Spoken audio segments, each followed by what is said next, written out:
কোনো কোটাই আর থাকবে না। এবারও মনে হয় আন্দোলনকে ভেঙে দেওয়ার জন্যই এক প্রকার সুপ্রিম কোর্ট এরকম একটা রায় দিয়েছে।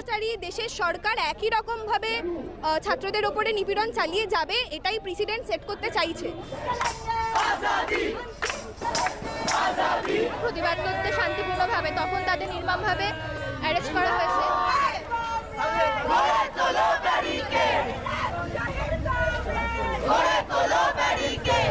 150 জনের উপর ছাত্র মারা যাওয়া, এইটাই হচ্ছে প্রমাণ যে সরকার ভয় পেয়েছে। না হলে কোনো সরকার ভয় না পেলে তার ছাত্রদের উপর সেনা দিয়ে, পুলিশ দিয়ে এইভাবে মানে মরণ আক্রমণ চালাতে সে পারে না। জাতির কাছে এটা একটা বার্তা যে আজকাল ছাত্র সমাজ সুরক্ষিত নয়।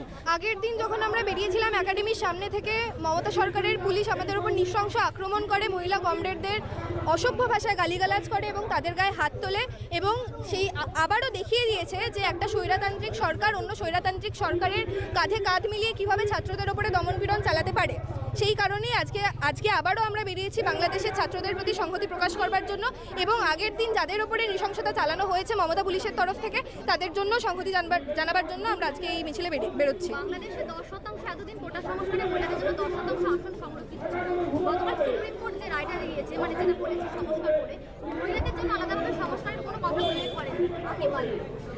এটা খুবই খারাপ করেছে, এবং এই কথাটা একজন ভারতবর্ষের নাগরিক হয়ে আমি শুধু বলছি না, বাংলাদেশের বিভিন্ন নাগরিক এই বিষয়ে আশঙ্কা বোধ করছে যে মহিলাদের সংরক্ষণ উঠিয়ে দেওয়া হয়েছে। কারণ আজকে ভারতবর্ষে মহিলাদের যেই রকম অবস্থা, তার থেকে অনেক অনেক খারাপ অবস্থায় বাংলাদেশের নারীরা রয়েছেন, এবং তাদের সংরক্ষণটা প্রয়োজনীয়। এবং তারপরেও হাসিনা সরকার যেটা করেছে, মুক্তিযোদ্ধাদের কোটা কিন্তু পুরোপুরিভাবে বিলোপ হয়নি। মুক্তিযোদ্ধাদের পুরোপুরিভাবে কোটা বিলোপ করতে হবে, এবং এতদিন ধরে যেই দুর্নীতি হয়েছে সেই দুর্নীতির মধ্যে তদন্ত করতে হবে। এবং